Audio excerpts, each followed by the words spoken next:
जी इब्तिदाई रब्बिजुल के बबरकत नाम से करीम खान डायरी टीवी के शीशे पर आपकी खिदमत में हाजिर हूँ। इंतहाई मुश्किल तरीन रास्तों से आकर इस वक्त मैं शकरदर्रा गाँव अट्टके मज़ाफ़ात शकरदर्रा गाँव मौजूद हूँ।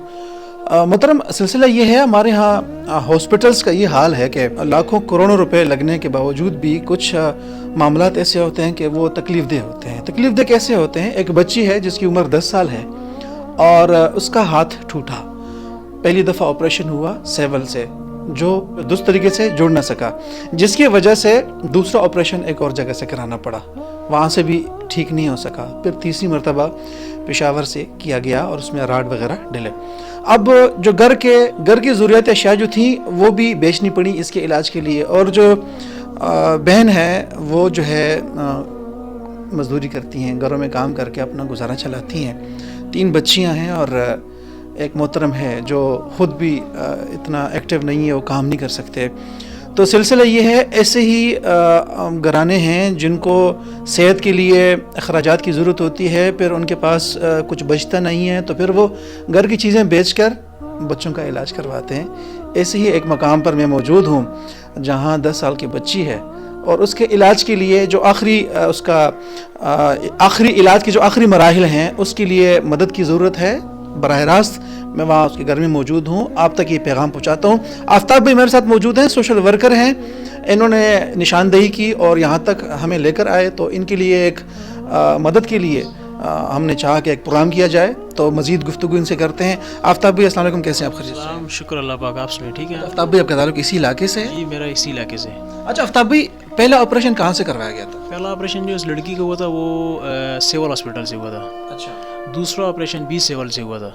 फिर जो तीसरा ऑपरेशन हुआ है वो हमने डॉक्टर अब्दुल माजिद है पेशावर के, वो सीनियर और काबिल डॉक्टर हैं, उनसे हमने कराया। अच्छा ये बताइएगा, जो पहला ऑपरेशन था और दूसरा ऑपरेशन था, दोनों सही तरह हड्डी जो थी वो जुड़ नहीं सकी थी उससे?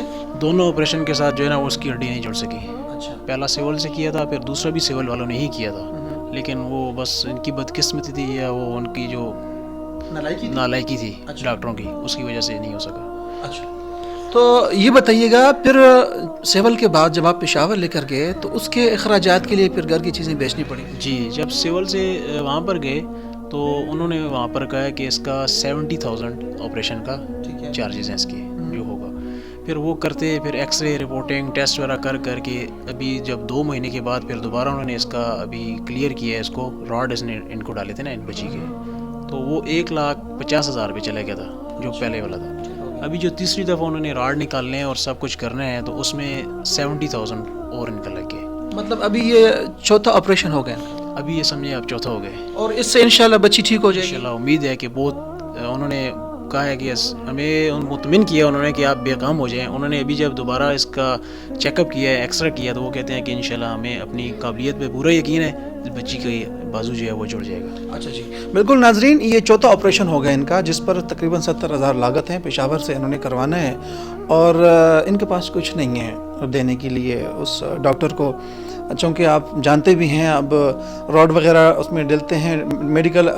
जो मेडिकल से ताल्लुक़ रखते हैं वो इस पर मज़ीद रोशनी डाल सकते हैं, मगर बच्ची की जो कंडीशन है इस वक्त वो कह रही है बेहतर है, चूँकि वो जो इन्होंने तीसरा ऑपरेशन वहीं से करवाया था वो कदरे बेहतर था, बाकी जो सिविल से इन्होंने इलाज करवाया था। अच्छा ये बताइएगा आफ्ताब भाई, कोई भाई मदद करना चाहे तो डायरेक्टली आपसे रब्ता कर सकता है या यहाँ आ भी सकता है, या वहाँ इस तरह हो सकता है कि वहाँ पेशावर में वो अखराजात जमा करवा दे, ऐसी कोई पोजीशन बन सकती है? जी बिल्कुल, अगर वो डायरेक्टली फैमिली से मिलना चाहते हैं तो मैं उनको मिलवा दूंगा। अच्छा ठीक है, मुझसे मिलना चाहते हैं, आपसे मिलना चाहते हैं, या डायरेक्टली वो कहते हैं कि मैं जब ये जाएंगे चेकअप के लिए कि उनके साथ वहाँ पर जाके जो भी होगा खर्चा वो हम करा के देंगे। अच्छा, अभी बच्ची का ऑपरेशन कब है ये बताएं? अभी इन्होंने 15 दिन का टाइम दिया था, 15 दिन के बाद उसके जो है ना वो दोबारा उन्होंने चेकअप कर रहे हैं। 15 दिन के बाद उम्मीद है कि वो क्लियर करके भेज देंगे इसको। उन्होंने बताया कि आप 15 दिन के बाद आप आएंगे तो उसके बाद फिर आपको ज़रूरत नहीं पड़ेगी। अच्छा, ये 15 दिन के बाद ऑपरेशन होगा? ऑपरेशन इसके वो राड निकलेंगे। अच्छा। या निकल गए वो, इससे अभी चेकअप के लिए गए थे, तो उसके जो टांके लगे हैं ना जिसका, वो दोबारा खुलने हैं, ऊपर से पट्टी वगैरह सारी उसकी खुल जाएगी।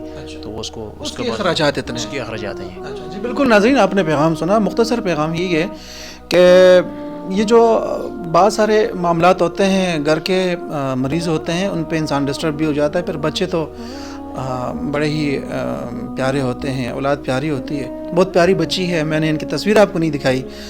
چاہتے ہیں کہ جناب کل کو بڑی ہو کے یہ نہ کہیں کہ جی میرے علاج کے لیے مدد کی اپیل کی گئی تھی، تو یہ احساس کمتری کا شکار نہ ہو، اس لیے ہم نے ان کی تصویر آپ کو نہیں دکھائی. اس کا ہاتھ میں نے دکھایا ہے اور بہت پیاری بچی ہے. آپ احباب کو یہ پیغام پہنچا رہے ہیں، اگر آپ احباب ان سے تعاون کرنا چاہتے ہیں علاج کے مد میں، آپ نقدی مدد کرنا چاہیں یا آ کے خود جانا چاہتے ہیں ان کے ساتھ، تو میں حاضر ہوں. ان باکس میں آپ رابطہ کر سکتے ہیں.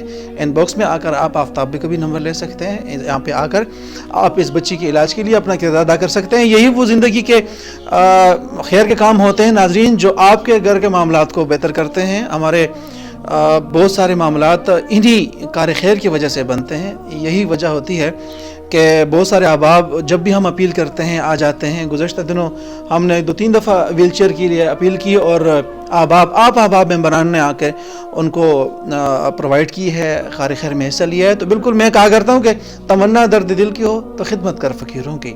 نہیں ملتے ایک اور بادشاہوں کے خزینوں میں، زندگی نے وفا کی اور سانسوں نے ساتھ دیا. ایک نئے پیغام کے ساتھ کریم خان ہوگا آپ کا میزبان، اجازت چاہتا ہوں. اللہ نے کے بعد.